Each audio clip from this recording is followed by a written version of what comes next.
Oh, yes, it.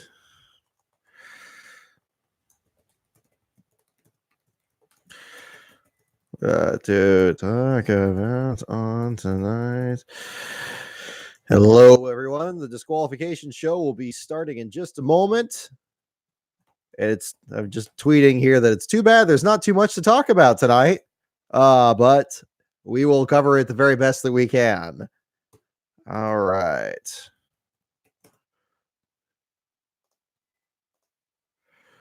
Let's get the link. Okay. All right.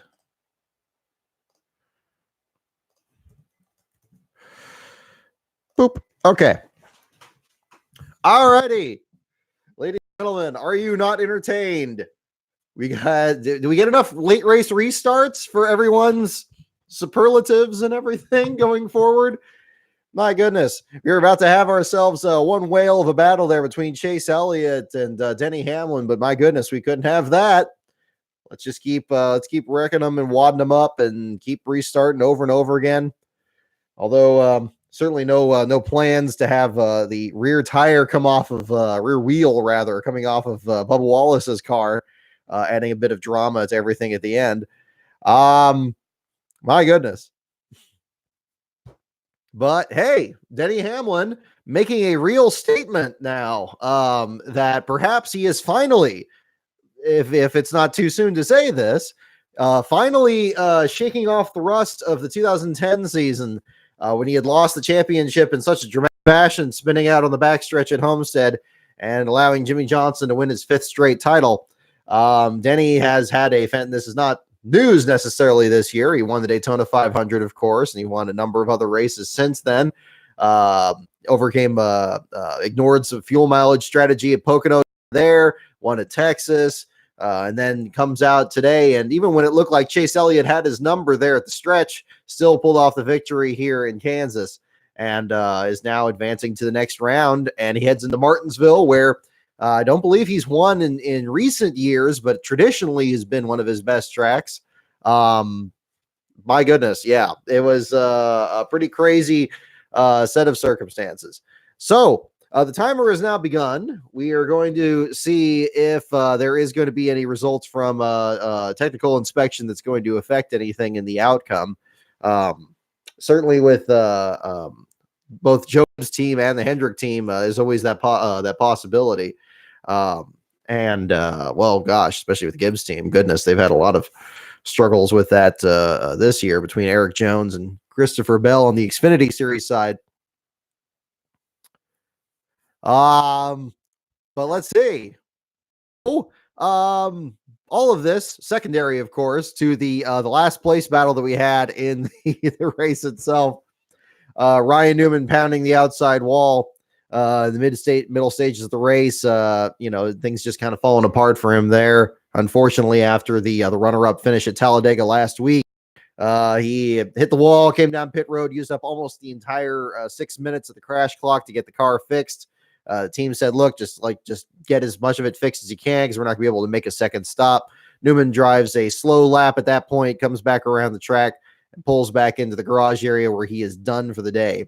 And being done for the day in unusual circumstances was the other story that was not covered at all by the broadcast today, because playoff contenders and playoff drama, that's the only thing that's happening. Clearly there's only 12 drivers in this race, not 40 for one of the few times this year we've actually had what is now considered to be a full field.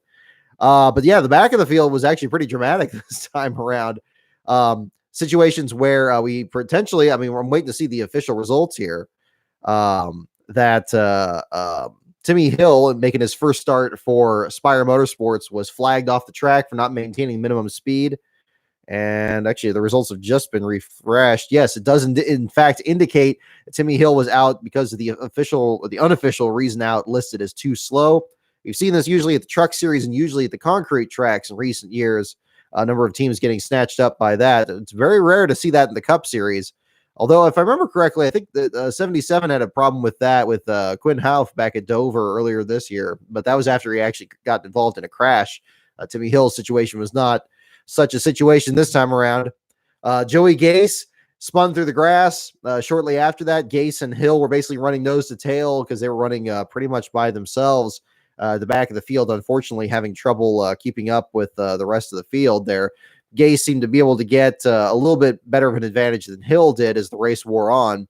However, Gase spun through the grass and was coming in. There was radio communication, as mentioned, between Carl Long and the team, saying that they wanted to pull him behind the wall so that they could look over the splitter, make sure there wasn't any serious damage. However, the exact moment that Joey Gase pulled the car behind the wall, he was informed, of course, that because he spun out and drew the caution, that he was on the crash clock once he entered pit road, and pulling into the garage area was going to constitute eliminating him from the race automatically. And that was very much exactly what happened. So it shows Joey Gase unofficially listed in the 38th spot out by accident, even though the accident itself was just a spin and, technically falls under the crash clock, but the officials recorded it as an accident for that. Landon Castle had multiple trips in and out of the garage area there, ends up finishing in the 37th spot. Josh Bilicki rounds out the bottom five of the last car running on the track in the 36th spot. And let's see, 277 laps in the race. He was 15 laps down, it looks like, at the finish there. Josh Bilicki in the 36th position. Yeah, so it's, I mean, it's, I get that it's the playoffs. I get that it's, the playoff contenders and everything, and that's the central part of it. But I mean, when you have long green flag runs like this one and you do through the field for just the playoff contenders, feels like you're missing a whole lot of what's happening there. And then, of course, when you have a wreck like what happened with Bubba Wallace there, I mean, they didn't even seem to give that much coverage, but I don't know. But it is what it is, and we still have a last place finisher unofficially, Ryan Newman, his third at Kansas. I didn't realize that that track is presented as much of a challenge for him. Is his 11th unofficially last place finish in the Cup Series, and again the third at Kansas. I believe a third different team now that he's finished last of that. The first one back in 2007, driving the number 12 car for Penske Racing, and then driving for Richard Childress Racing just a couple of years ago and having issues in the spring race. And now driving for Roush Fenway. Let's see.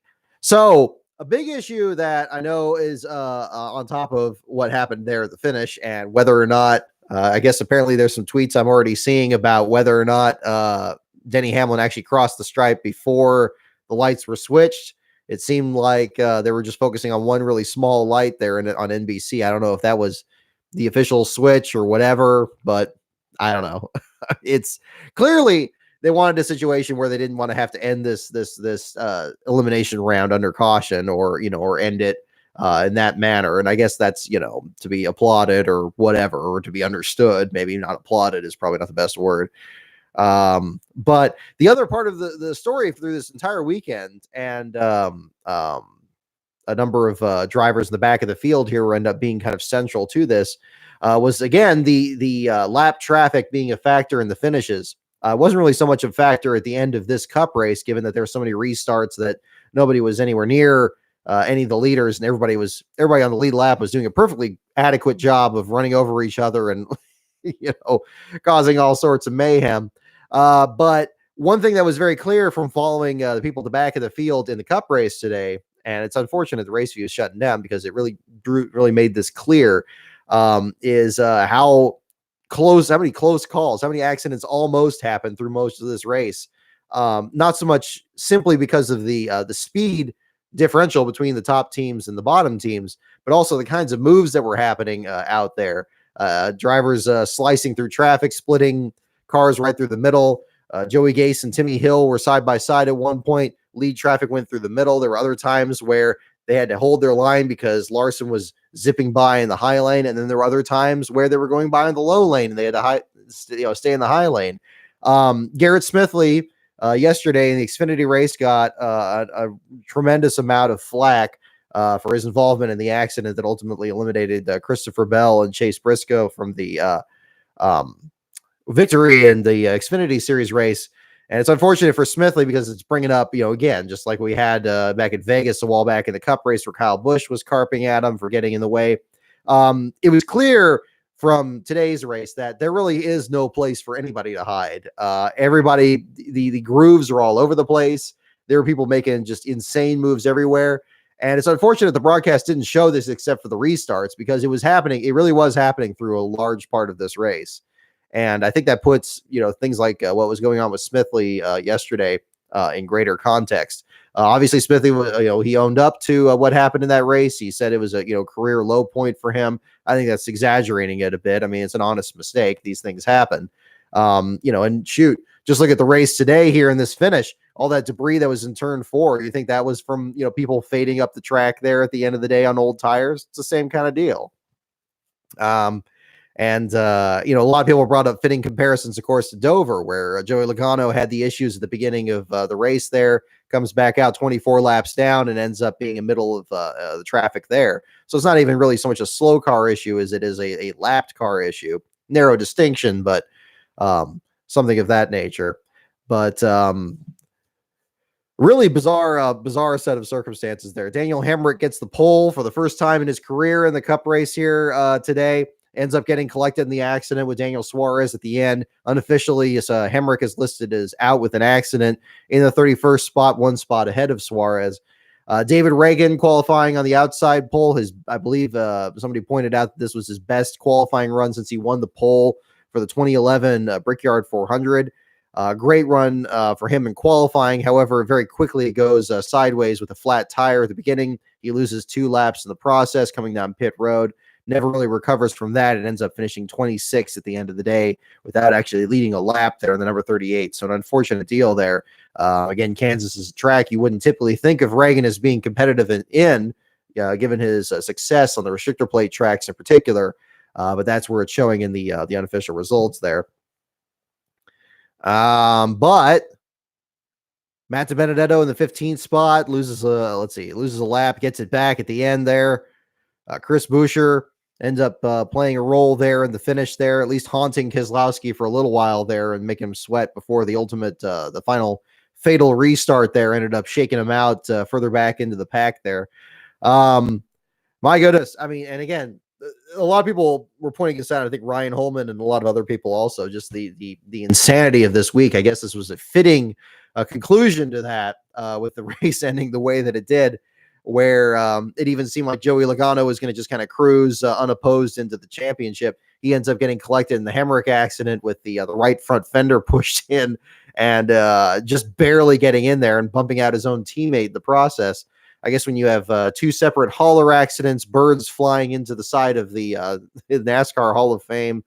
I'm laughing, but I mean, not all this is, I mean, we can laugh at it now because we know that these luckily the drivers are recovering. At least we're certainly hoping that to be the case there. But just the absurdity of just all this insane stuff happening this week here, and then having just crazy stuff happen at Kansas of all places. There were a lot of articles trying to hype up a lot about how this was really the true wild card that Talladega really wasn't anymore. Certainly if it plays out the way it did this weekend, you could certainly argue that, but man, I mean, it made Matt Kenseth getting messed up because of that too many men over the wall penalty there seemed kind of tame in comparison with a lot of the crazy stuff that was going on in this. William Byron tried to win his way in, end up finishing 5th in this one. Chase Elliott trying to win his way in, ends up pointing his way in instead by finishing in the 2nd spot with getting 50 points on the day. Looking at the point standings here, actually, in the aggregate with the different stage points and stage finishes, Chase Elliott just only got 3 points less than Denny Hamlin did for actually winning the race. So very good use of doing well in the stages and staying up there in spite of the fact that he only led 4 laps in the race itself. So interesting situation. Actually, it's interesting to see Kyle Busch didn't lead any laps for all the hype that NBC was talking about it with his losing streak and everything like that. You'd think he was being a bigger factor in this one, but 3rd place finish for Kyle Busch after starting 18th, no laps led and only 41 points collected for him. And things drop precipitously from there. Martin Truex Jr. with 46 points. This is just points collected from the race itself. It's interesting to see how that distributes, but yeah. Goodness me. But yeah, no shortage of stuff to talk about. I mean, I cut away from the post race. Did anybody get any fights or anything like afterwards? I don't know if there was anything else that was going on there. It seemed like people were pretty well settled there.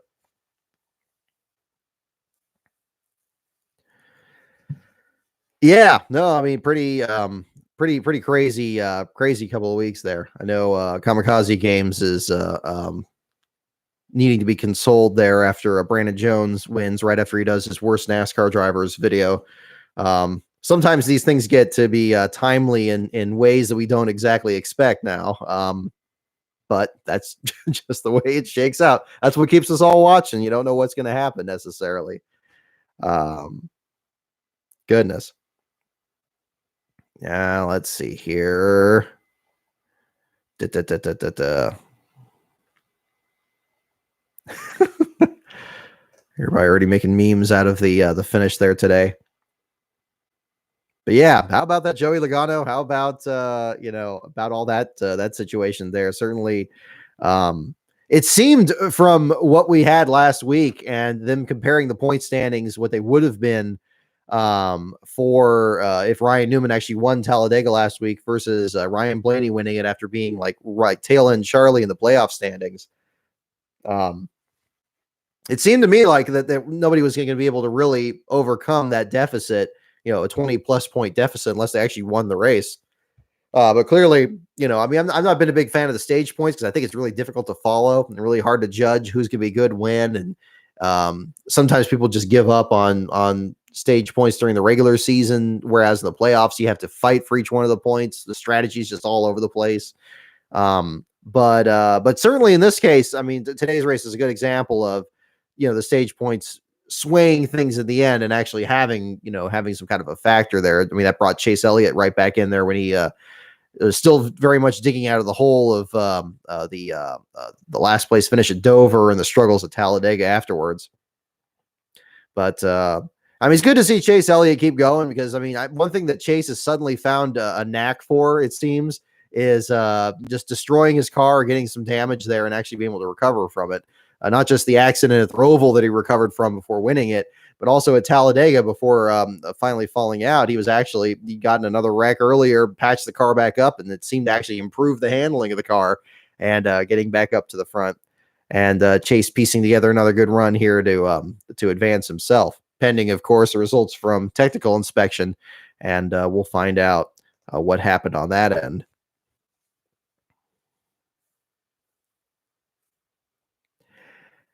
Yeah, I mean, I would rather treat like, the stage points, I mean, yeah, the stage breaks as just, don't even throw a caution for it because I mean it's the cautions that have been the overarching problem with strategy and NASCAR's meddling with results and everything. And I think standardizing it, in much the similar way as a caution clock, like they tried to do in the Truck Series, or issues with actual tire issues like you had in Indianapolis back in 2008. Anything close to like a scheduled caution is just absurd. I still like the idea of having the stages be in a similar sense to the Gillette halfway bonus that they used to do on ESPN and races back in the 90s, where drivers were battling each other to try to get, I think it was like a $50,000 bonus. It was a good amount of money. It seemed like it was a lot. Maybe it wasn't that much, but you would have drivers like racing each other to lead at the halfway point, but then the race would keep going. You couldn't do like the 92 Winston and then suddenly, be tense and then relax a little bit and then have an accident there. And because you're counting on there being a caution, you'd have to just keep racing from there. I think that would be something that, I'd be willing to consider in that sense.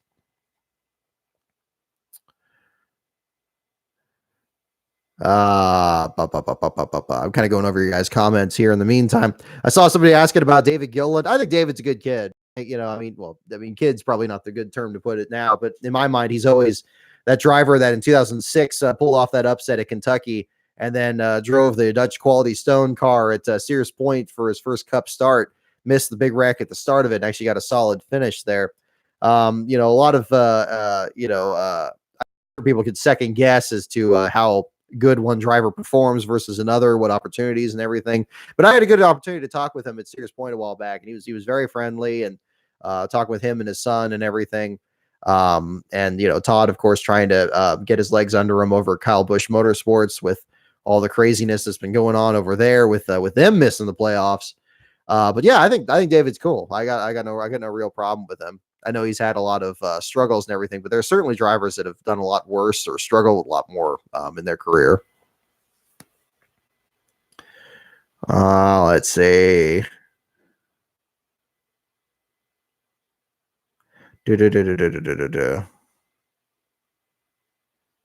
Yeah, bad booking. I see your comment there on Joey Logano about the foam at Talladega. Yeah, that was an unusual one.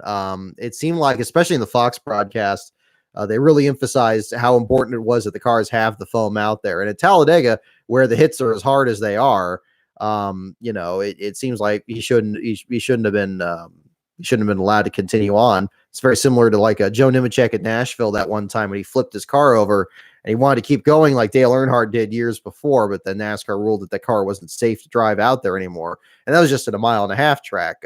Having a car go out there at a plate track is a whole different deal. But of course, I mean, that's, what that brings up, of course, is the centrality of the playoffs and the playoff contenders, that, everything is in service of the playoff contenders, and everything outside of it is just everything else. And that's the problem. And I think that was also a factor in why they called the cautions when they did during the wrecks there at the end of this, and made sure there was another overtime finish. Is again, they wanted to have another restart, and perhaps wanted to give Chase Elliott another chance to make it in. If to them, Chase is still a big draw. He's getting most popular driver, but it's really hard to measure how much of that is naturally occurring and how much of that is just hype that NASCAR is trying to say, look, Dale Jr. retired, but here's the next guy. This is the next guy, like picking it for everybody rather than just letting the person just come along and get a fan following that way. I mean, I don't want to put the tinfoil hat on here, but I mean, I think it's between the Logano situation last week and the restart here this week. I don't think that suddenly the officiating just gets bad at very selective moments there at the end of the race. That's just how that all shakes out. And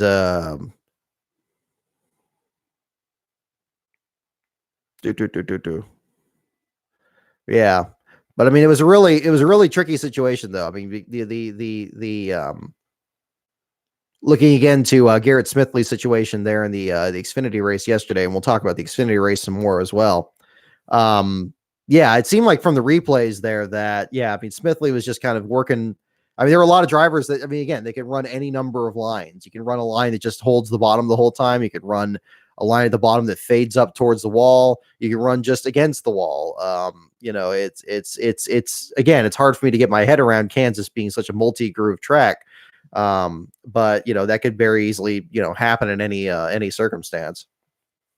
It's just unfortunate. It just keeps happening to Smithley. I think that, again, he's getting a lot of this grief here from a lot of the big competitors and a lot of the playoff drivers.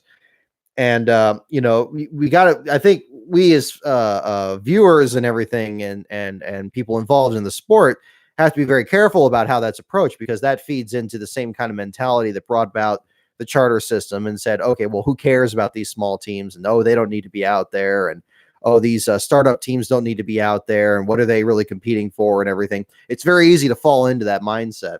I still maintain that small cars you can't legislate away small cars. They're always going to be there. It's just a matter of how slow they're going to be and how much faster the fast cars are going to be.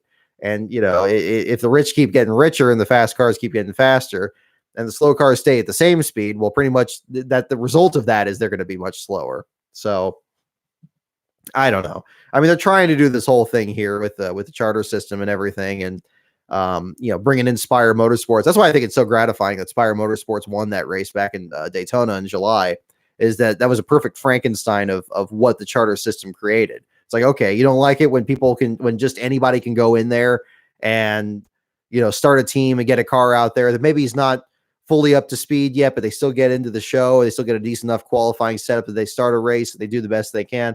You don't want that. You want a pay to play system where people have to buy starting spots.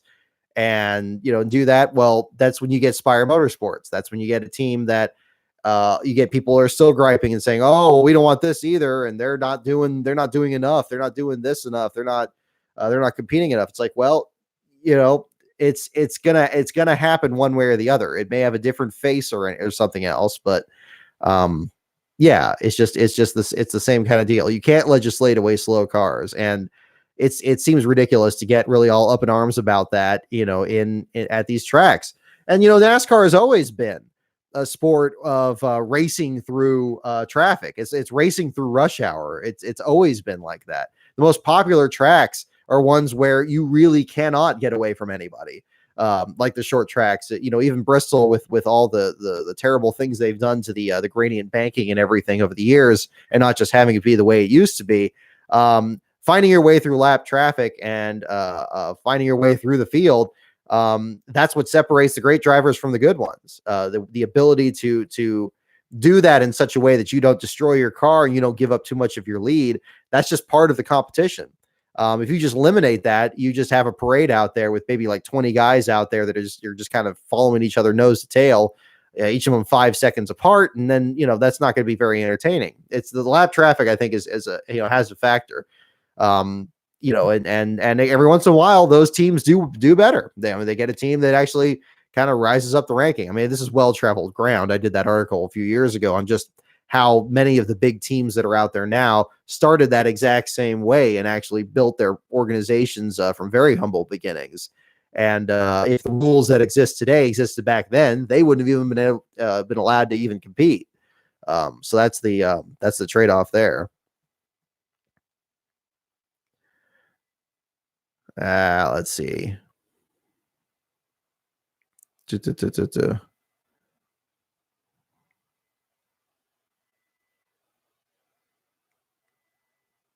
Hey there, everyone. Hello, we got Headball to Jacob and Slingshot Racer 68. Welcome aboard there. We got a lot of people.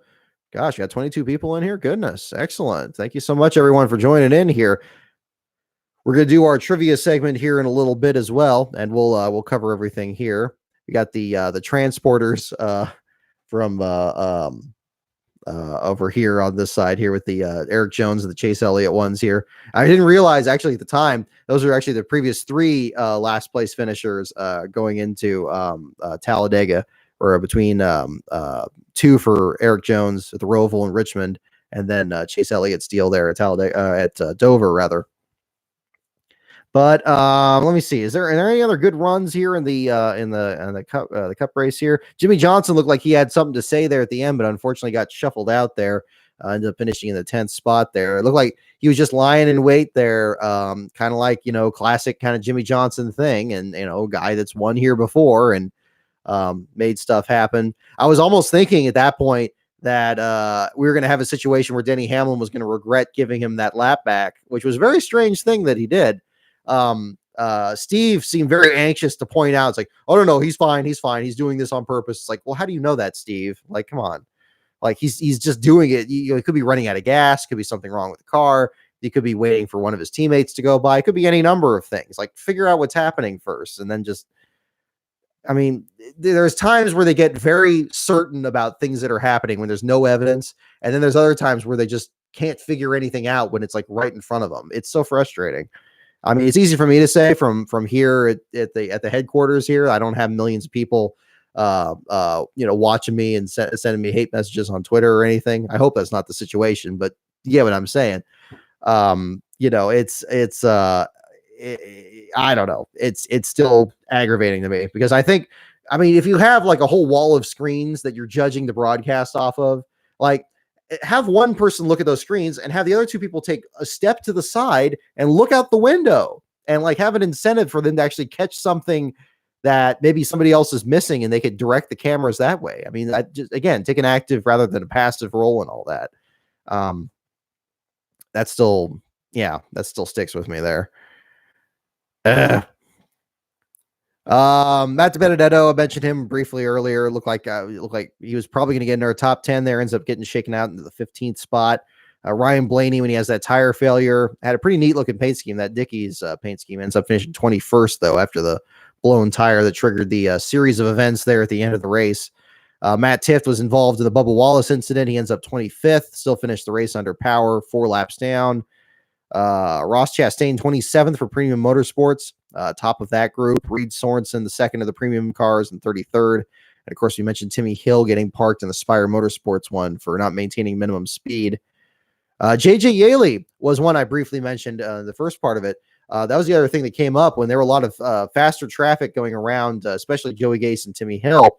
One of those was JJ Yaley. He seemed like he was actually able to stay in the outside line with maybe not the leaders necessarily. They were in a league of their own, but at least the mid-pack drivers, about like, your 15th to 25th place competitors, and was running in that group for a while there. So kudos to Yaley there for working that out, and especially a last-minute deal. As what was it? It was Austin Terrio recovering, was not medically cleared after his very hard wreck at Talladega, and that pile up at the end. We certainly extend our best wishes to him as he recovers. It sounds like it was something hopefully not too serious. I mean, he was tweeting about it the other day. I think it was just like they're kind of doing a wait and see, maybe running some tests or anything like that. I didn't want to speculate, but the description gave the impression that it was just like something preliminary that they were just checking out. It wasn't anything too serious there. So that's certainly good news, or at least I took that to be that way. Yeah, certainly hope Bubba Wallace is okay too after that wheel coming off there. I mean, that was a scary situation there. And certainly making sure the wheel stayed on the track as well. It's unfortunate Josh Bilicki struggled so much and finished 36th. He had a really nice paint scheme on the number 53 this week. I thought they did a really nice job on that over at the Ware team.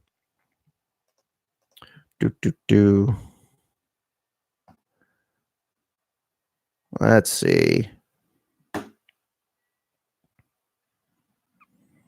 Oh, nice, Brentanic. Yeah, so you saw we had the race there person. I know we had DNF racers out there too. He did a fantastic job also sending some pictures and some coverage there for the articles. We're gonna have that integrated into the Xfinity article, and I got some information from the Cup one there too. So that's gonna be that'll be interesting.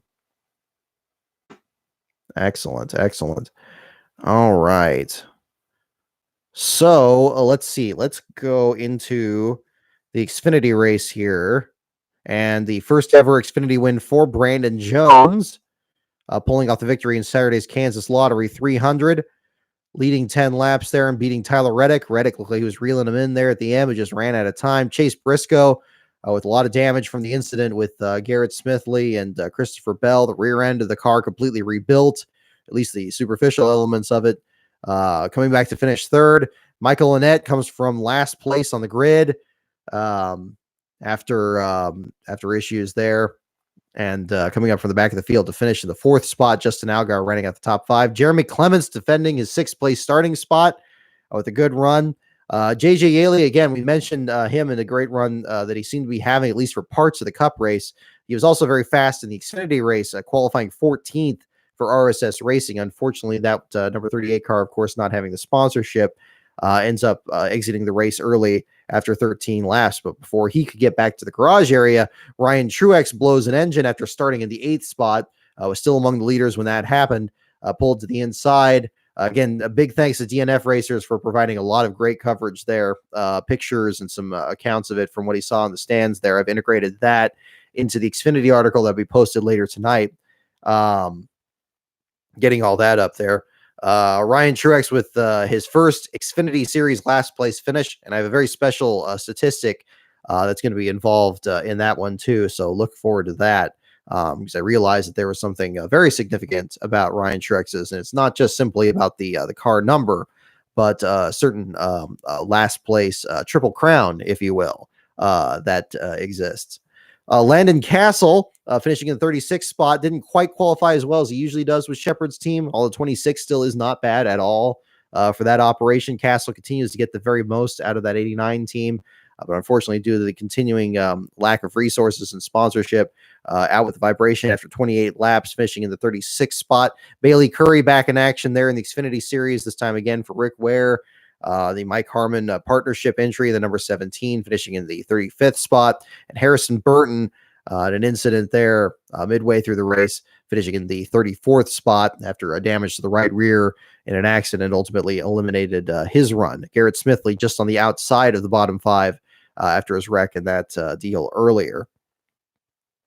Several surprising runs further up the pack. Kyle Weatherman was driving for Mike Harmon. The Harmon team wasn't even on the preliminary entry list this past week.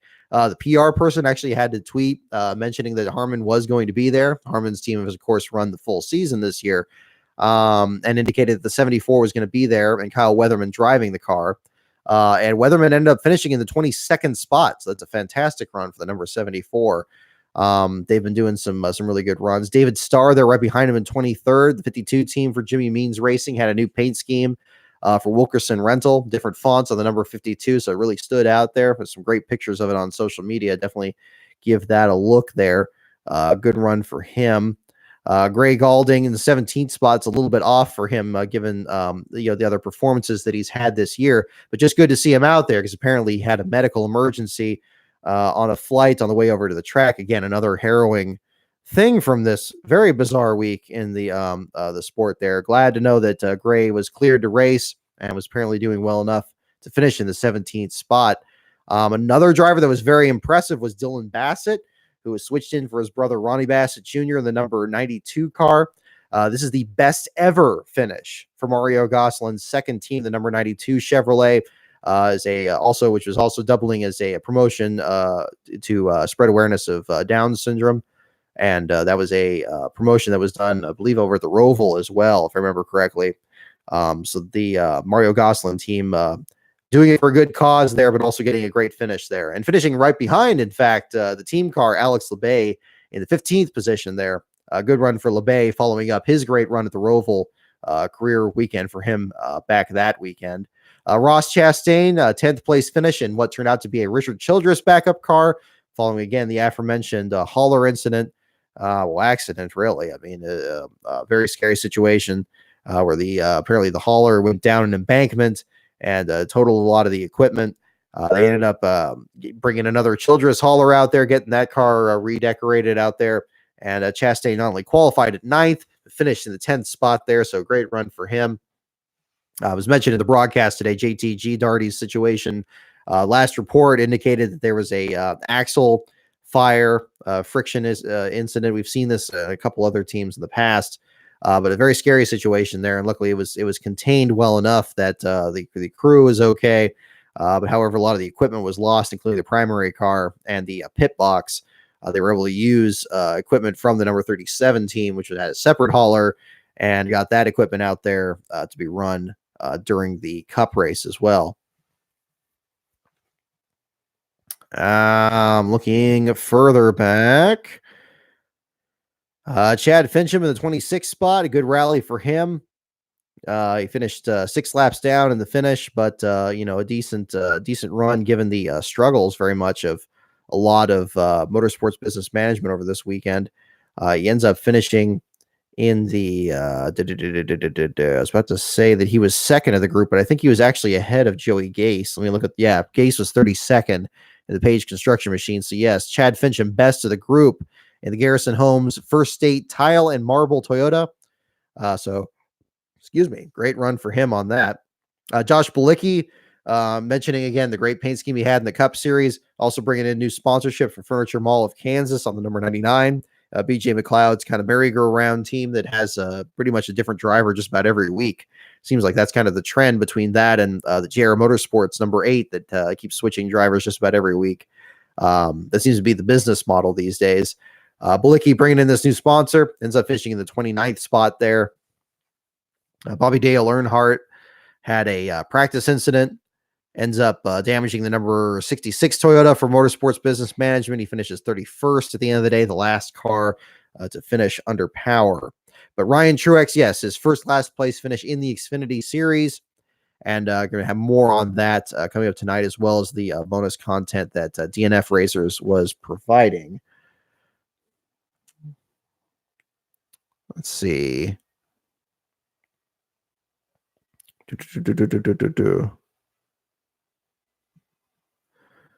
Brian France talking about breaking news. What? I don't know. Next year, no more 74. I don't know. Like, yeah, I mean, if they're shrinking the field at the consistent rate, it's clear that they're not doing that to target the top teams. That's for sure. And it's an unfortunate situation, but we'll see. I mean, a lot of these teams, we see this with Premium Motorsports and these other ones here. They if the plan is to have them go away, or the teams to go away, or the drivers go away, it doesn't always work that way. Sometimes they merge together and they create something that's at least strong enough to stay in the new business model. And Jay Robinson's team has been able to do that plenty enough times. All right.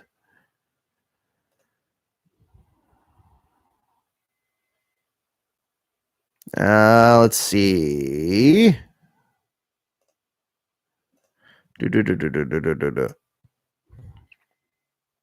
Okay, we have the unofficial playoff leaderboard posted here.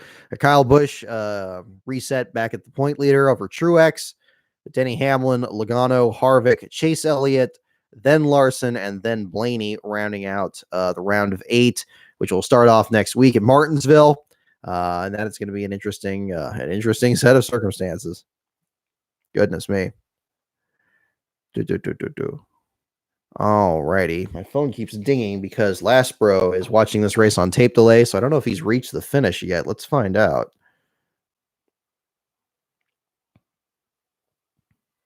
Oh, okay, yeah, he did. He did get to the finish. He was good. He was thinking about picking Ryan Newman for this one. I kind of should have let him. That would have actually helped my fantasy competition there. All right.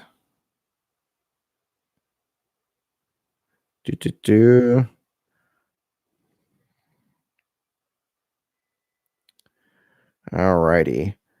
And I got some more. Okay, we got an article for William Saki, the ARCA series wrapping up in Kansas this past week. William Saki, our ARCA Menard series correspondent, will have an article on that posted this week. So stay tuned for that.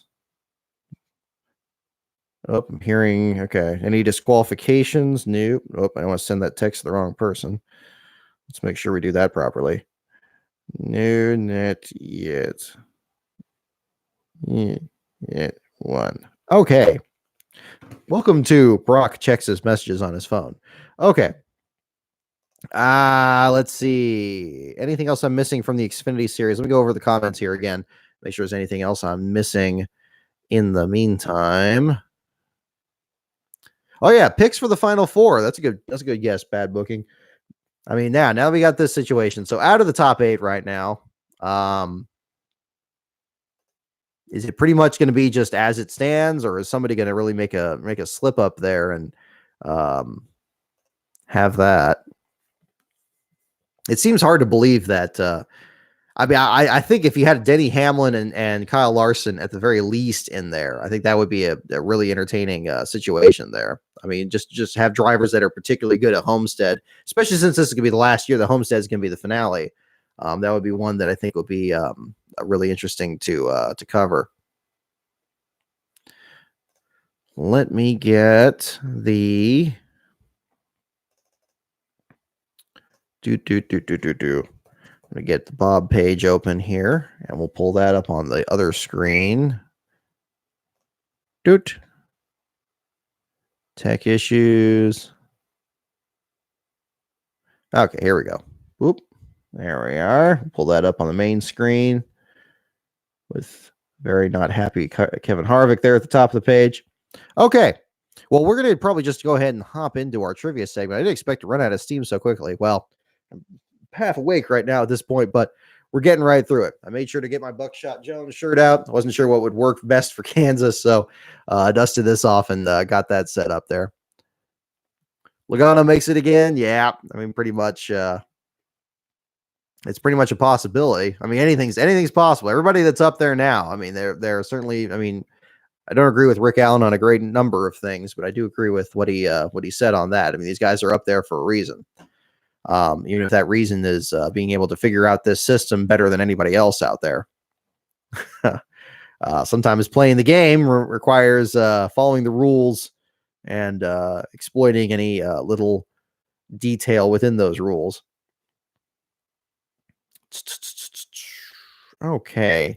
Oh, yes. So again, we're looking ahead there for the next couple of weeks. Still making final preparations to shoot for doing coverage in Phoenix. Nothing confirmed on that yet.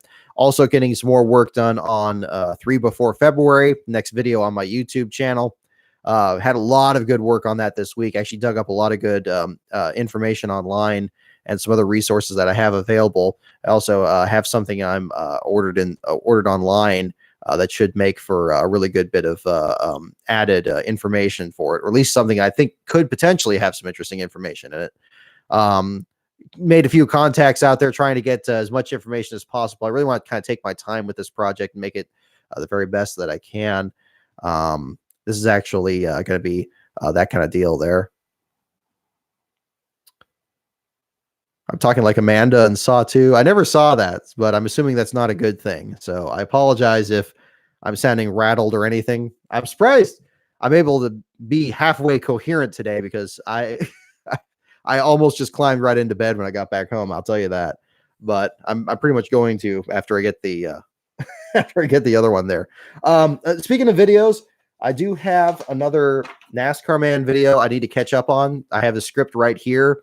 If you're watching out there, buddy, I apologize. I haven't got to it yet. I've just been tied up with this other project to work on, but I do have it here. So I'm going to try to get that going. We're going to have some more information on that coming up. Hey, last time, yeah, Ricky Rudd's anniversary of winning at Rockham. Well, there you go. See, right on. Well, we'll definitely do the Rudd car for the trivia. I'm not going to keep teasing that. We'll go ahead and jump into that pretty soon here. But yeah, everything else, pretty much. Just think if there's any other news on that. The video has been kind of taking up most of my time this past week. The race weekend kind of caught up pretty quick. But there's no shortage of stuff to talk about on that. Let's see. So yeah, so unofficially Ryan Newman going to be your feature this week. And where are we time-wise? Dude, I see the timer on the thing here. Okay, we're closing up on the 1 hour mark, so that's good. Okay, we're doing great. This is about the time we usually do this anyway. So we're gonna go ahead and jump into our trivia segment here. We had some very interesting questions last week. I believe we ended, if I remember correctly, last time on the Last Car Disqualification Show trivia segment. We ended on Derek Cope saving a greyhound that was about to be put to sleep. My goodness, I'd never even heard about that. But again, that was on the Trivia Pursuit one at the other location. Had some interesting stories there. So again, you never know when you get a statistic here that's going to be more interesting to find out. Okay, so here we go. We're going to go back into trivia here as we again wait for the Pockra's page to reload. We got that up on the big screen here. And in the meantime, let's see, I'll get the light here as best as possible. All right. And next question. Here we go. What track did Ricky Rudd win in 1995? First question of the day. What track did Ricky Rudd win at in 1995? What track did Ricky Rudd win at in 1995? We had 1 guess for Phoenix. We had 2 guesses for Phoenix. 3 guesses for Phoenix. Anything else on there? Any other guesses? And the answer is indeed Phoenix. There we go. I'm trying not to buzz through these too quickly here. I want to make sure we get some good ones there. Or at least give everybody a fair enough chance to pick. Okay, here we go. Next question. Who won the 1953 PD 200 Sportsman Modified Race at Darlington International Raceway? Oh my gosh. The 1953 PD 200 Modified Sportsman Race at Darlington. Did I read that right? I'm not making that up. I swear. That's exactly what, I mean, you won't be able to see it very well here. I want to make sure I'm hitting the right button that replays the question and doesn't just play the answer. Can I get that back again? Let's just get the guesses here. Lee Petty, Banjo Matthews, Fonny Flock. It's wide open, folks. Wide open on this one. Bonnie Flock, Bob Flock, Buck Baker. You got lots of good guesses on this one. Just hit the button here. I'm going to read it again. Who won the 1953 PD 200 Sportsman Modified Race at Darlington? It goes into International Raceway, but you get what I'm saying. Herschel McGriff. Oh, these are good picks. All right, here we go. We got to find out. I don't have the foggiest. The answer is Junior Johnson. Junior Johnson, ladies and gentlemen, winner of the 1953 PD 200 Modified Sportsman Race at Darlington. I'll tell you what, if that's on Who Wants to Be a Millionaire, you better have all your lifelines left. Is that too dated? Is that show even on anymore? I don't even know. How about that? Junior Johnson. Next question. How many races did Ricky Rudd win in 1996? Okay, we've almost caught up on all these. Every other question is Ricky Rudd questions, obviously. And it's every other ones are tricky. Okay, how many races did he win in 1996? One. The Ricky Rudd one's not the best for this particular question. It'd be good for like a Jeff Gordon one or something. I don't know. But between this and the other one, we got plenty of trivia questions to get us through certainly the rest of this season and probably a good part of next year. The answer is 1. There we go. All right, let's get to the next one. Can the driver's seat be adjusted to fit any driver? Can the driver's seat be adjusted to fit any driver? This is a true false, a yes, no. Can the driver's seat be adjusted to fit any driver? Now, I mean, there's a lot of different ways that question could be interpreted. Adjusted by who? What constitutes an adjustment? Can it be adjusted during the race or at the shop? Any of these number of questions. No, the answer is. There we go. Okay, so I guess we're going literally. So I guess like literally there's not a little lever next to it that you can pop it and it just kicks you back. All right. There you go. All right. Who was the sponsor for Kenny Irwin in 98? Wow, goodness, that's timely. Who is a sponsor for Kenny Irwin in 98? That's the only details it gives. The sponsor for Kenny Irwin in 1998. Texaco, Haviland. There you go. You guys got the vibe of it. And indeed, the answer is Texaco. There we go. What driver won 11 poles in a row? 11 poles in a row at Charlotte. I almost misspoke. Who won 11 poles in a row at Charlotte Motor Speedway? 11 poles in a row at Charlotte Motor Speedway. David Pearson, Jimmy Johnson. Now remember, this thing's from 1998, so it's not going to have anything from now. Jimmy Johnson would be a good pick now, certainly, but not quite there. Darrell Waltrip, David Pearson, Richard Petty, Jeff. Answer is David Pearson. There we go. All right. Oh, excuse me. I will. Goodness. Okay, I'm still here. I'm so sorry, folks. We're gonna get through this, though. We're getting through a lot more of this than I thought I was going to do. Okay. Next question. How many super speedway tracks were on the 1998 schedule 1 mile or longer? Ooh, okay. We have a definition for the term. How many super speedway tracks were on the 1998 schedule? And by that, it means any track 1 mile or longer. How many tracks fit that definition in 1998? How many tracks were like that? Okay, just don't look it up. Just guess. Just punch in the numbers. Just type it right in. We have 12. We have 28. We have 8. We have 15. We have 18. 4. 28. 13. In 1998, how many tracks? And I don't know if it means just cup. I don't know. I mean, probably most of this is like just cup, but yeah. 10, 24, 13, 10. Okay, we're getting plenty of votes here. Let's see what the answer is. The answer is 15 tracks. 15 is the answer. Oh, bad booking. You got it. There you go. Good. Glad somebody got it. Goodness.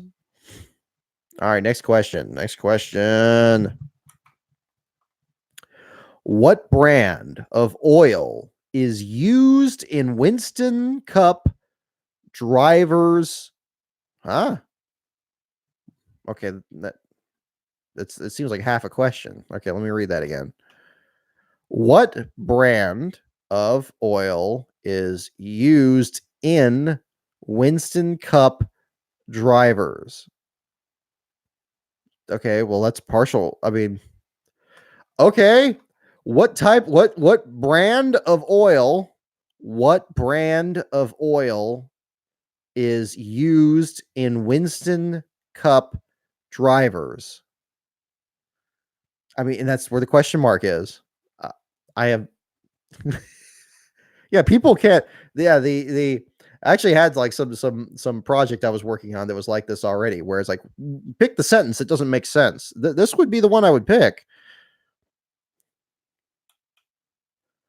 I'm going to read it again. What brand of oil is used in Winston Cup drivers? I haven't the foggiest.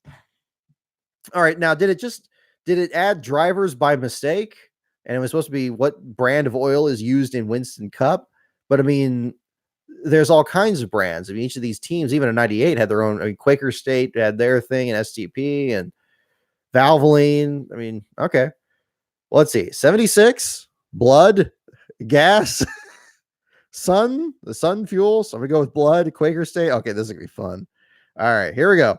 All right, this is gonna be fun. Food. There we go. I like that.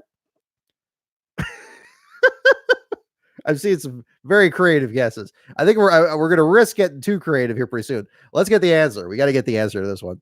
All right, the answer is whatever brand they choose. Whatever brand they choose.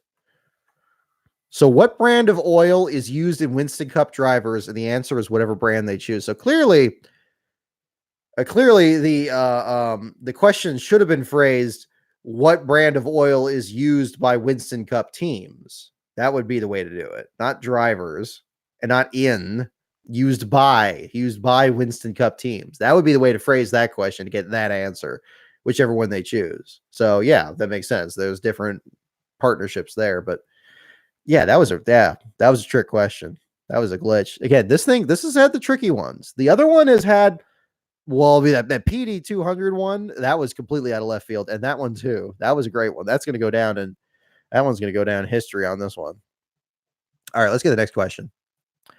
Who was Daryl Waltrip's car owner when he won his first race on May 10th, 1975 at Nashville Raceway? Who was Daryl Waltrip's car owner when he won his first race on May 10th, 1975 at Nashville Raceway? We have Junior Johnson himself, D Hart. Any other guesses? Himself. Any other guesses on here? Yeah, in the annals of this small viewership, yeah, that's a weird one. We'll remember where we were when we heard what brand of oil is for Winston Cup drivers, is used by Winston Cup. I guess you could say that is used by Winston Cup drivers. That would be a problem, but that's not the way they wrote it. It was okay. All right, here we go. The answer is Daryl Waltrip. There you go, himself. So there we go. A lot of the field got that one. There was a lot of conditions added onto that one too. All right, here we go. As of 1997, how many wins does Ricky Rudd have? As of 1997, how many wins does the man in this car have? This guy right here, Ricky Rudd. How many wins does he have as of 1997? How many total wins in the Cup Series? We have guesses of 20, 16, 40, 16, 18, 23. Any other guesses? We're going to hit the button very shortly here. Do we have anything else on the board? I don't see. Let's get the mouse there. Oh gosh, what did Andy Dalton do now? He's trending on Twitter again.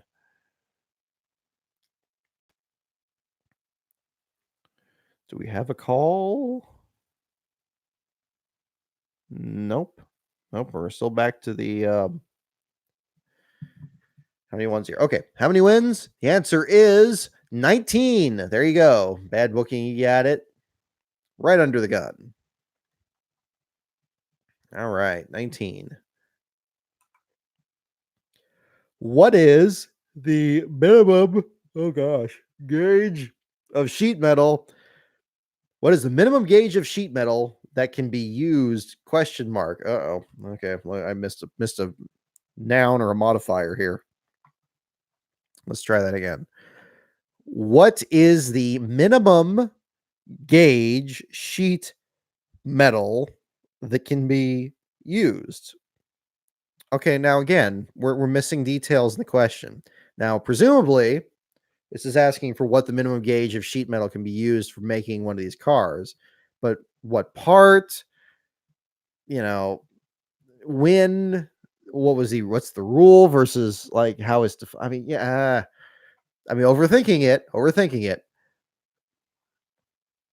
don't know how gauges are measured. I think gauge is thickness. Yeah, I think you're right. Because I mean, we had a question like this about the thickness of the spoiler not too long ago.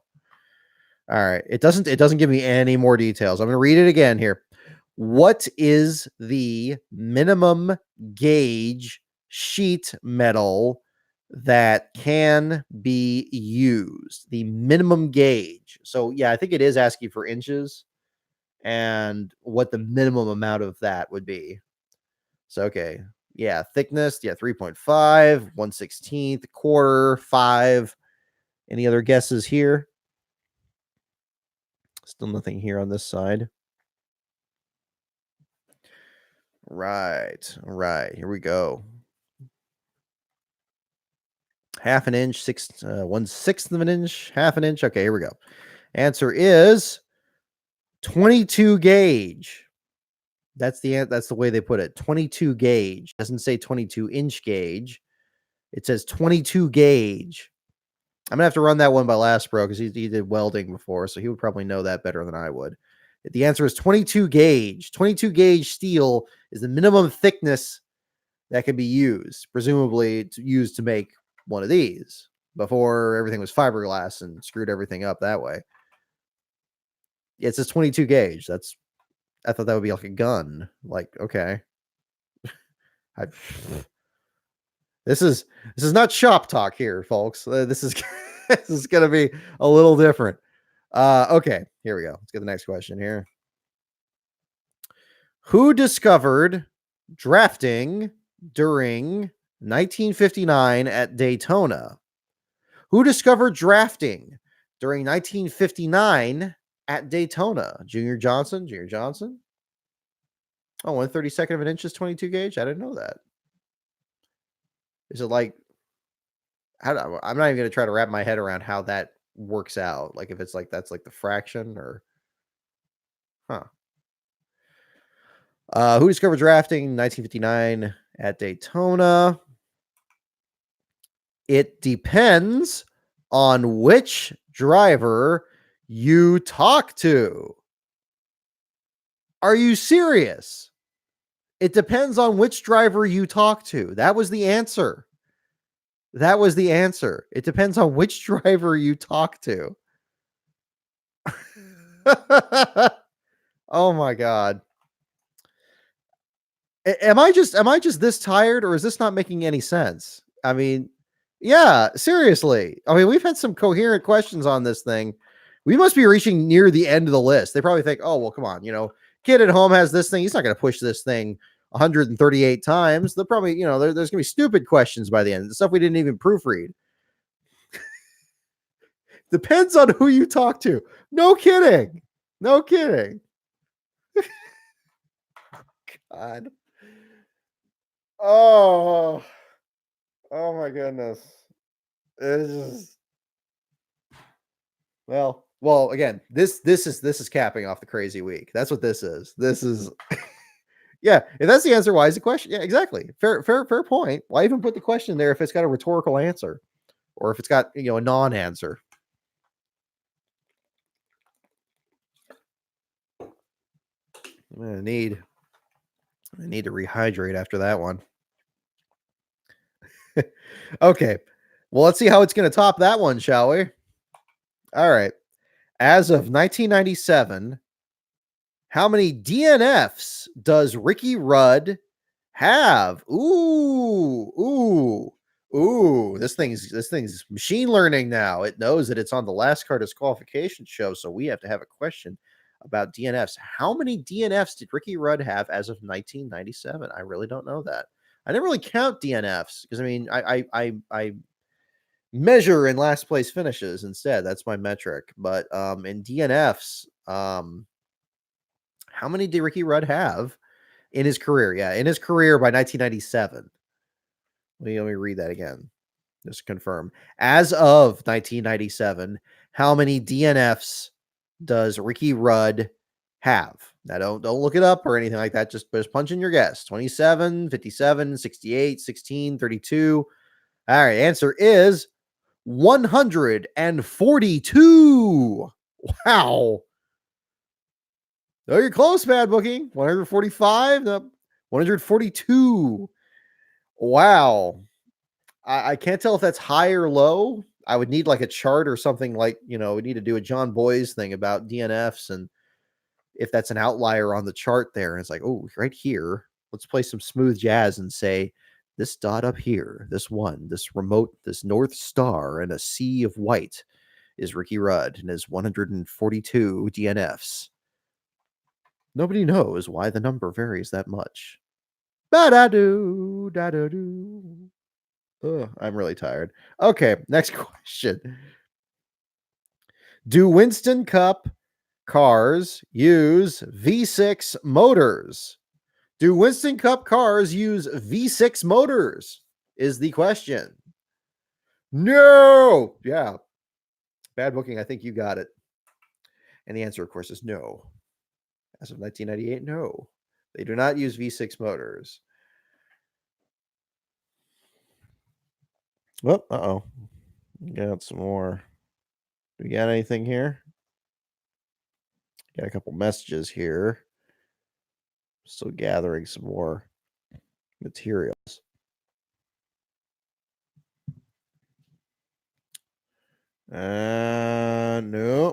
Nope. Still no response from any of those. Yeah, still no calls yet. At least not no calls on Pocris's page. All right, here we go. Next question. What year did NASCAR first play host to an IndyCar race? What year did NASCAR first play host to an IndyCar race? How about that? There's a challenging one. What year did NASCAR first play host to an IndyCar race? 1959, 1959. Any other guesses? Anybody want to march out into the unknown of 1952, 53, 63? What year did NASCAR first sanction an IndyCar race? Yeah, certain NASCAR man video would be the answer. Probably would be a pretty fair bet. The answer is 1952. Doritos and Mountain Dew. You got it, man. You got it. Good on you. Good on you. There you go. All right. And let me do this while I'm doing this as well. And checking everything out here. Oh, not there.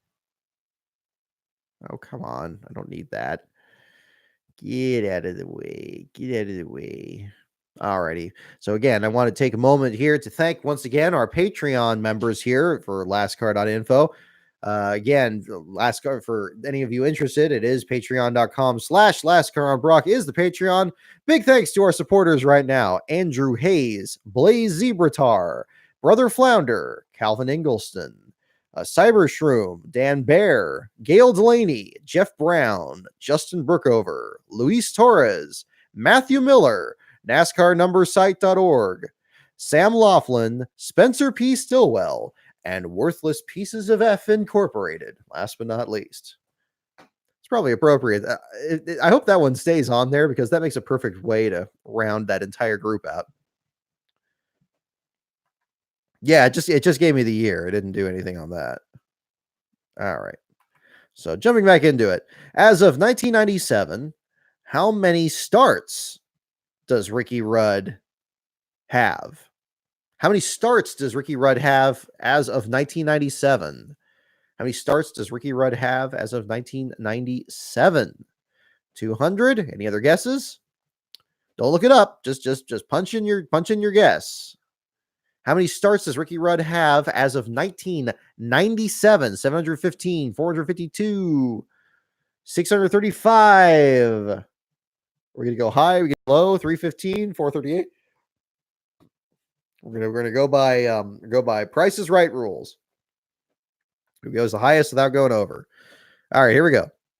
The answer is 594. So, Doritos and Mountain Dew, come on down. There you go. 594. How about that? Incidentally, I noticed putting together the article for the Ryan Newman one, outlining it during the race. Today was actually Ryan Newman's 652nd start, which is just one fewer than JD McDuffie had in his whole career. Puts in perspective since Newman just started his career back in 2000 at the end of the year and has pretty much run full seasons ever since 2002. So interesting little statistic there. I guess to compare years of having 50 or 60 races a year, different deal there. All right. Here we go. Who is the only driver to win the rookie title and championship in the same year? Who is the only driver to win the rookie title and the championship in the same year? The only driver to win the rookie title and the championship in the same year. The same year. I am emphasizing that word for a reason because there's another statistic you're probably thinking of, because I was thinking of it too when that question started coming out. But it probably will not be correct for this one. Actually, I'm pretty sure it will not be correct for this one. Red Byron, Jeff. Ryan Newman's your favorite driver, Ian? Right on.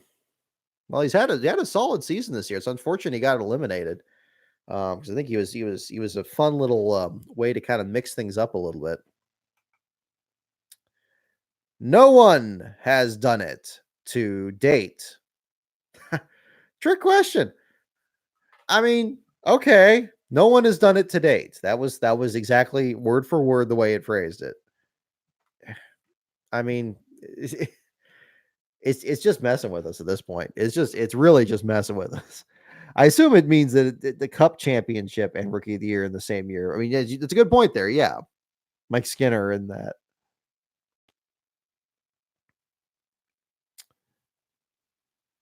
Chris, nothing here. Yeah, again, another tricky question. Yeah, it's losing some fuel pressure. I agree. It's not. Gotta check the batteries on this thing or something. We must be reaching the tail end on this one here. Either that or we've unlocked a hidden potential in here. This is the thing. It's like, yeah, if you know, now there's like a magic number. It's like it's some multiple of 10, I would imagine. And like if you hit it that certain number of times, it's suddenly going to give you the really challenging questions. It's like, okay, we figure by the time you've reached this point, you're probably probably old enough to drive. So we're going to give you the real hard question. We're going to give you the stuff that they'd give Ben Stein or something. They'd have actually challenging questions, such as perhaps this next one. What racetrack did Big Bill France have an interest in his early teen years? Okay, let me read that again. What racetrack did Big Bill France have an interest in his early Teen years. Have an interest in his early teen years. In his early teen years, what track was Big Bill France interested in? Indianapolis, North Wilkesboro, Indy, Daytona Beach Road Course, Indy. It's alive. I like it. Why would it say only? Yeah, exactly. That's a fair question. That was the answer. I'm not, I'm not a good enough actor to make something up on that. That's exactly what it said.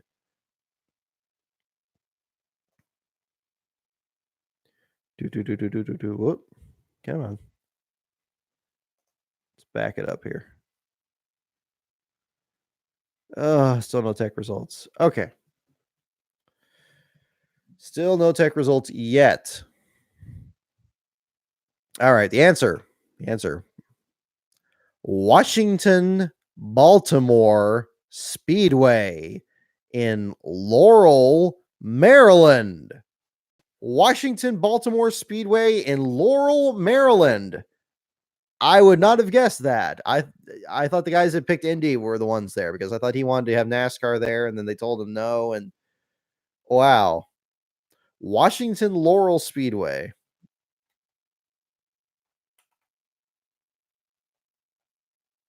Never heard of it either. Yeah. Well, yeah, I'm seeing some votes here for high banked wood tracks. Maybe that's where that is. Well, how about this? How about we have ourselves a ghost track? We'll see. We'll see. I don't know. How about we get that answer again? Washington Baltimore Speedway in Laurel, Maryland. Washington. Hang on. Come on.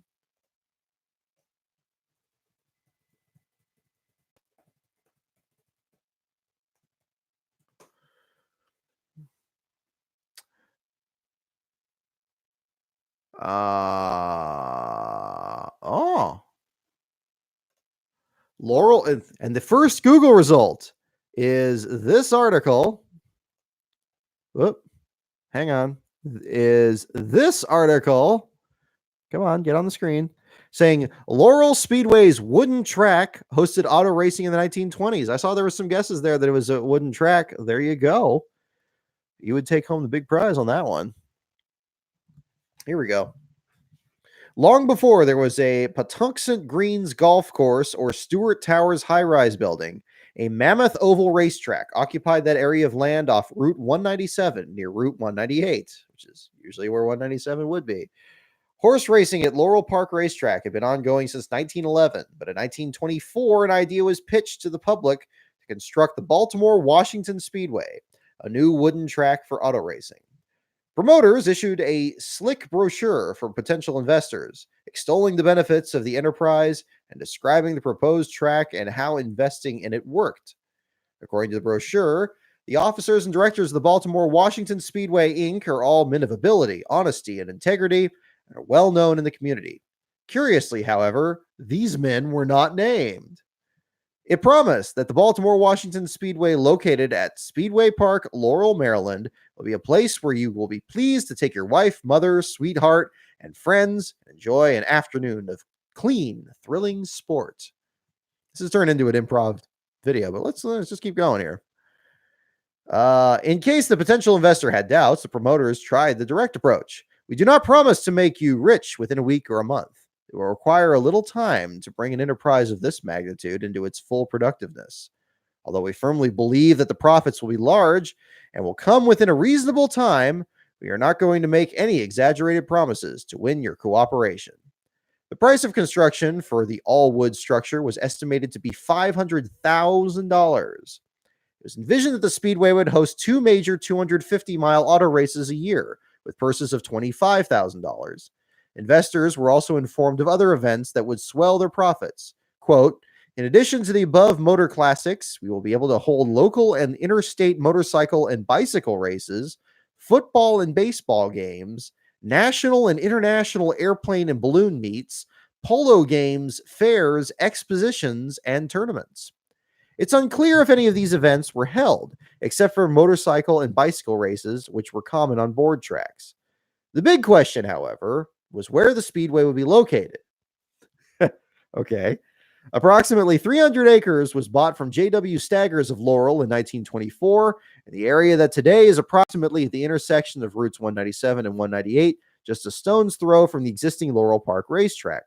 The promoters thought the site was perfect. Quote, the most important cross-state traffic arteries in the east lead to the improved concrete Lincoln Highway, the Washington Boulevard, which passes within a few feet of the site.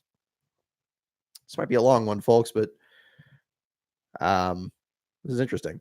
Plans were also made to get fans to the 25,000 seat venue. Quote, facilities for handling enormous crowds who patronize these motor classics will be the finest in the country, made possible by laying railroad switch tracks directly in the rear of the main grandstand. The brochure included a map that showed this and other proposed roadways. Construction on the 1.25 mile track, which almost immediately became known as Laurel Speedway, began in 1925. Made entirely of 2x4 boards laid on edge, the track was 50 feet wide and banked on the turns at 45 degrees. 50 feet wide, 1.25 miles, 45-degree banking. The Thunder Bowl, my goodness. The Speedway was completed in time for its July 11th, 1925 inaugural race. Clearly, the Washington Post anticipated major problems with traffic and crowd control at the new venue. Quote, any inspection of the approach to the track yesterday emphasized the traffic problem. While there is plenty of space to park machines both outside and inside the oval, there's only a narrow road leading to it from the highway, a distance of about half a mile. Every effort, however, is to be made to keep traffic moving briskly. Those planning to go to the track in machines should bear this in mind in arranging their running time. Special trains will be operated over the Baltimore and Ohio Railroad. They run directly to the track. Arrangements have been completed for handling the vast crowd expected to attend the race. As expected, a sellout crowd jammed the grandstands for the opening day. The Post described the new marvel, quote, a wide board track wrapping 80 acres of ground as a ribbon might encircle an ostrich egg, with a huge grandstand overlooking it all, is ready today to vibrate under the great motor gruel. The inaugural race at the Washington-Baltimore Automobile Speedway. Never level, and in places almost up and down, it is the arena of 16 speed-crazed drivers out on a Roman holiday to entertain the populace, and in so doing, to lower the world's speed records. Peter DiPaolo won the inaugural race with an average speed of 126 miles per hour, edging his rival Robert McDonough. McDonough evened the score by beating DiPaolo in a rematch at Laurel Speedway in October of that year. Although the Laurel Speedway had a short life, it was only active as an auto racing track for the 2 years. Many of the best drivers of the era raced there. In addition to DiPaolo, Indy 500 winner Ralph Keech, Jimmy Gleason, Russell Snowberger, and Fred Winne all competed at Laurel. For a few years after that, it hosted motorcycle and bicycle races, but was eventually abandoned and torn down. Wow, that's the whole thing. Well, that's fascinating. I'm going to bookmark that article. So there, ladies and gentlemen, is the track that struck Bill France Jr.'s fancy as a teenager, I guess in the 20s.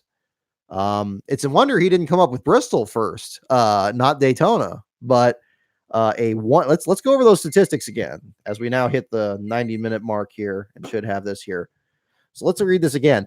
A 1.25 mile track made of 2x4s, 50 feet wide, banked in the turns at 45 degrees. 45-degree bank turns, 50 feet wide, 1.25 miles long. That must have been wild to run that. I can't even imagine. Fascinating. Big thanks to the Baltimore Sun here for the read up. And that was recommended. This is an article by Kevin Leonard posted in 2012. So props to Mr. Leonard there. That's actually not the video I'm working on with NASCAR, man, but that seems like that would be an interesting subject of its own there. Perhaps we'll do something with that. Goodness me. No one spammed. There you go. Do we have a result on that? Do we have let's see. I'm sure that was a longer article than I thought it was going to be, but we probably have a call by now. Let's bring that down. Or do we not? Tactically, Jimmy Johnson back in the late last time. You never have too mmany friends out there. Oh, okay. Denny Hamlin did deliberately let Jimmy Johnson back on the lead lap just to be a nice guy. Okay. Well, all right, folks. I'm gonna take a breather from the thing here because I'm afraid that pretty soon, this this car is probably gonna give me some really strange questions, and I'm not gonna have the mental fortitude to get through that. So yeah, I'm just gonna open this to just Q&A in general. On here. I hope you enjoyed that article there. I didn't plan on that, but that was an interesting feature there from the little deal there. So I hope you enjoyed that. Interesting. Goodness, do I watch the NASCAR Weekly podcast? I don't really. I haven't jumped on that. Is that the one that Black Flags Matter does and those guys? I mean, I feel like an old fogey compared to a lot of those guys. So um if it's the one I'm thinking of, but yeah, I haven't seen that. But I do listen to a lot of podcasts, especially on my commute since I work night shift, so I kind of do stuff like that. Yeah, do I know those guys? I mean, not really. I mean, I haven't really been in touch with them that much. The stuff I've done with NASCAR bands probably the closest I've done to that, and it seems like the two of us are kind of on kind of the fringe compared to the so-called NASCAR influencers that are on the rise here nowadays. Um, Definitely attracting more the younger audiences. We're trying to kind of bridge that gap a little bit, but uh, yeah, that's always part of the challenge there. But I'm familiar with them. I know there's a lot of that out there, and it was cool to see how much fun they were having at Bristol during the YouTube feature they had over there. That turned out to be a great race for them to be covering, given Matt DiBenedetto's near win and all the craziness that happened that night. Oh yeah, Dale Jr.'s download is good too. I again, I'm fairly, I know I make a big point all the time about trying to talk about drivers other than Earnhardt or put Earnhardt in the context of things that were greater than himself. But Junior is a natural there on his podcast. He's got a good group of guys there. I know Matthew Dillner. I've had the good fortune to speak with him. Class act there, great personalities there and everything, and they put on a good show. The one they had with Dave Marcus was really good too, and just some of these personalities. They're gonna have Richard Petty on in there a couple weeks or something like that. I mean, that's gonna be quite something. Um, that would be pretty wild. Um, but yeah, listening to a lot of listen to that. Listen to the Scene Vault podcast, of course. I pretty much hit that first. I got to catch up on a couple of those. I'm behind of the last two or three. Well, probably, yeah, probably 2 or 3 'cause I did Bobby Hillins, I did Andy Petries, and I think I left off from there, whichever that was. It's been a few weeks. It's been 2 weeks for sure, but, always enjoy that.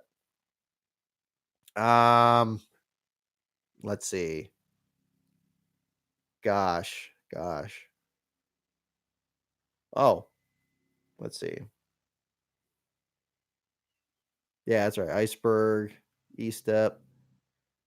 Yeah, all those guys. I mean, again, I feel ancient. I mean, they remind me of me back in like 2005, 2008. Like that's how much of a difference it is. Like back then, back when I started my YouTube channel was in 2006, and like the original account name was Nadu 1064 because that was my really old like AOL address that I don't even use anymore. I think I shut that down since then.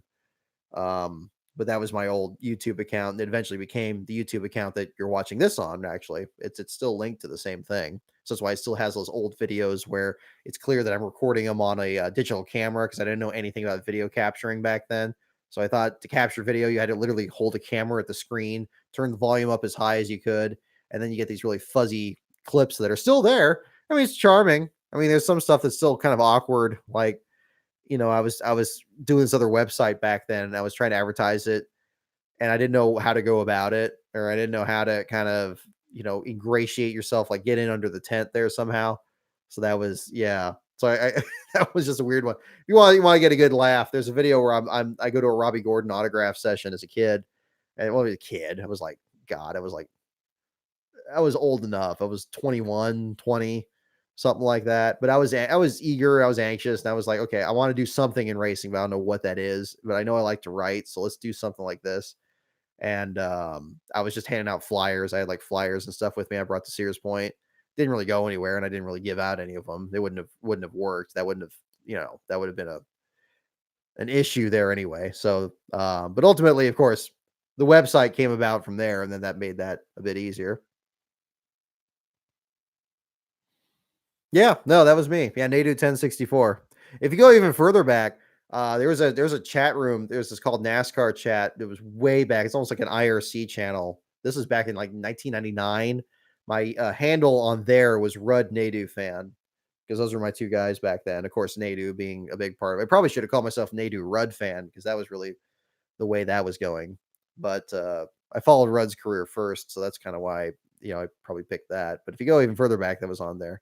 But yeah, starting grid videos are fun. I still can't figure out why they never got a decent number of hits. Like I mean, the first one got a lot of hits and it did really well, and then it just went downhill from there. And I thought it was. I don't know how much of that was just Jimmy Johnson winning championship after championship and running out of things to talk about. But then 2011 happened and there was a lot of crazy stuff, a lot of exciting stuff. A lot of first time winners, Jimmy finally losing the championship, and then the views were just straight across. So I mean, they're still fun to do. I still do them from time to time. And again, I still have it as a Patreon level on my thing there, which we hit earlier this year. Big thanks to Blaze Zebratar on that one. When we hit that one with his donation, that's why we did the Sears Point grid, which turned out to be a great thing because I'm glad we didn't miss that opportunity because it tied in really well with Darrell Waltrip's last broadcast, and I think went pretty well. Yep, there we go. It's black. It quacks. It's sponsored by Aflac, the 99 of Concrete Carl Edwards or Catch Fence Carl Edwards. Yeah, that's right. And we're talking 2009. We got the retirement to the bright yellow fella, Paul Menard, this year. Maybe I should do something for that. I don't know what it would be though. I mean, that's been my only really contribution to that legacy there. Um, that was a lot of fun stuff there.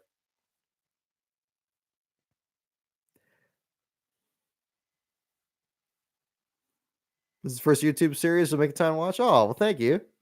Thank you. I mean, this I really do appreciate that bad booking. I mean, this is like, again, we just started doing this back in January. I didn't know what I was really doing with this. The trivia thing came along very fortunately. Just dug that up out of the closet there, and I think that kind of helped tie the show here a little bit. But yeah, no, I definitely enjoy doing this and looking to do it next year too. I don't know how much of this we're gonna do over the off season. I'm gonna kind of use that to work on a couple of projects here. Maybe we'll do the occasional show like the Trivia Tuesday thing, just like do some fun stuff along the way. But in terms of a regular weekly show, we'll probably take a breather after Homestead and go there. Oh, the JTG Darty thing. I saw another tweet today. Pockrass put it up. It said that they're going to stick with the 37 because it has some tie to Tag Schichter's family. So I believe it's like the number he used to play wear in football or something like that. So they're gonna stick with that. 59 would have been cool though. It would have been cool to go back to like the Kingsford car. Maybe they could do that for like a throwback thing, or at least do something similar to it. Yes, this is a Prism Motorsports diecast. For those of you longtime guys on the show, I featured this on here before. I got this in 2010. Won this on eBay. Had to fight a couple of people pretty hard for it. This is back during like the second year of the website, but they did a really good job on it. Took a Kyle Busch M&M's diecast, and then did a real nice job. The lighting's not the best there, but you can see got the grills on there and the original rear wing there. Yeah, pretty much like that. This is more the 2010 version. The spinning in second place at Bristol was 2009. He had like a white car with like green. It had like it wasn't as good a paint scheme as this. It was like it had like green on the side of it. It didn't look very good. This one was great because it was like a modification of basically the JTG Darty cars. They just put like a ill-fitting 66 on the side.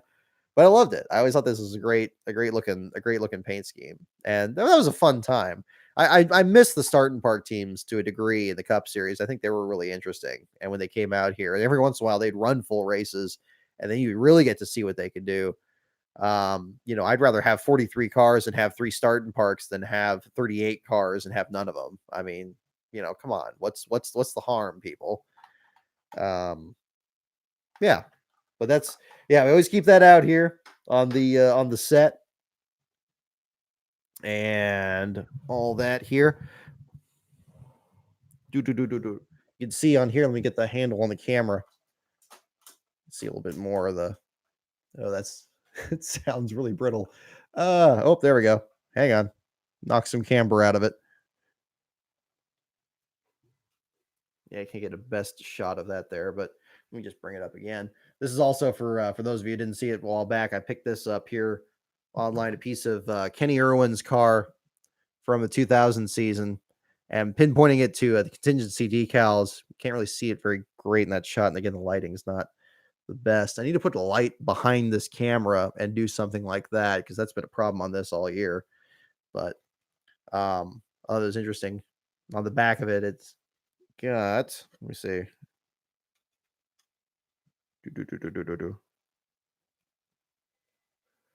There we go. It just says like Irwin and 42 on the back of it. Thought that was kind of neat.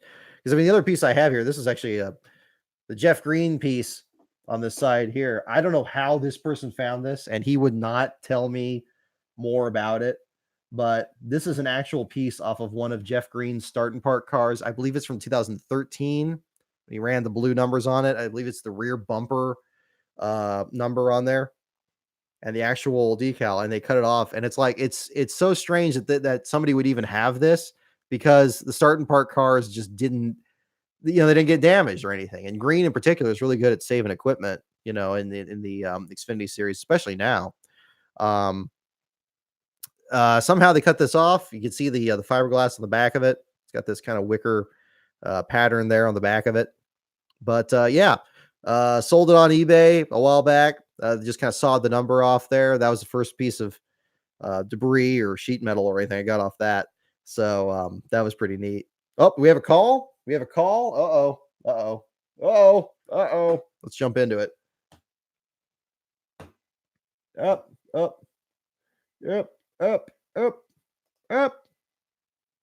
Gosh, I was starting to wonder if we were ever going to get one. We have a call. Okay, here we go. Bob Pockris posted 58 seconds ago. Tech is complete. No issues. Hamlin is the winner, and the round of 8 field is set. Jones' car, Eric Jones's car, almost said buckshot with this. Eric Jones's car had one lug nut, not safe or secure. Kurt Busch car to R&D just for a check. No penalties would come. So Denny Hamlin is your race winner. Chase Elliott will advance to the round of 8, and Ryan Newman will be your feature for tonight's Cup Series article. And so that will be a different deal on that. Was 10K on top of a DNQ a month ago. Yeah, there we go. So yeah, there we go. Does Dustin Long usually call it before Pockris? I didn't think anybody gets a drop on Pockris. He's hard. The only thing I was able to catch ahead of Pockris was talking to Ross Chastain when he came back from the truck race going to Sears Point. I did get him there just a moment before, but just a moment. Bob was right there, man. He's relentless, but thank goodness for him because it gives everybody else something to shoot for, something to strive for rather. Yes, and the Bell South car, Kenny Irwin's Bell South car is still one of my favorites. I mean, I hope that doesn't sound ghoulish or anything. It's not really because of the accident. I remember even at the time before it happened, because when I was a kid, back at that time period, I'll probably do a video on this at some point too. I would always like look at the different paint schemes coming out and be like, ooh, I want to find that one in diecast, or I want to find that one. And this was back in a time period where you could find most of them, like most, if not all of them. Racing Champions would make like, a couple dozen of the different schemes. Hot Wheels would have theirs. Winner Circle would have theirs. It was exciting. And so it wouldn't be unreasonable to think, nowadays the comparison is like, okay, you have the ones that you have in stores, the Lionel ones, and then you have custom made ones, which, are great. I mean, I'm not against that. Certainly like the Blaney one here, but it's definitely a very different market nowadays. And Irwin's was one from that season that was like, ooh, yeah, I want to find that one. And it did. That's actually this one right here. Again, another great thing that they did with diecast back then. these ones with the old car covers on it.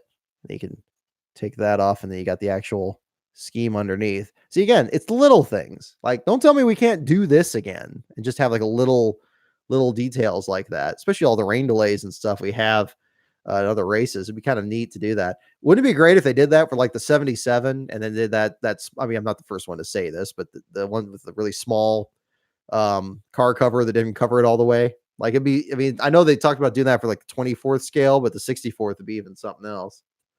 But yeah, definitely an interesting one. Oh, I put that over there. All right. Yeah, Pockris and Stern. Yeah, there we go. Definitely. But yeah, no, the Hot Wheels ones are pretty good too. They were always like really pricey though. I think the Racing Champions, the other thing I liked with them, they used to be, if you want to go real far back, I remember going to Target as like a kid and they were $1.89. And that was the ones with the little card and the little stand that they sat on. I mean, you could probably nowadays, because I guess there's like a glut of this stuff now. You go to any one of those like souvenir camps, like the unofficial ones outside the tracks. You can probably still get them for like $5, but I mean, it's still gonna be more than what it used to be back then. Oh, the preview and press guides, yeah, those were fun. Those were fun. I don't think the last one I got was with like 2008. Yeah, good on you with the call there, Tad. There you go.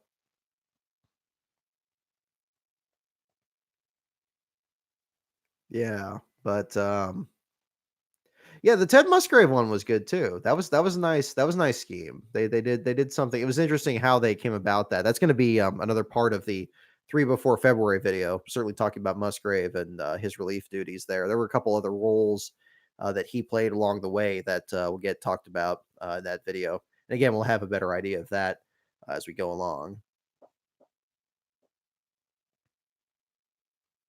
Uh, I'm still kicking myself. They posted that great tweet earlier. I think it what was it Seth posted that a while back about um the JD McDuffie display over at the North Carolina Motorsports Hall of Fame.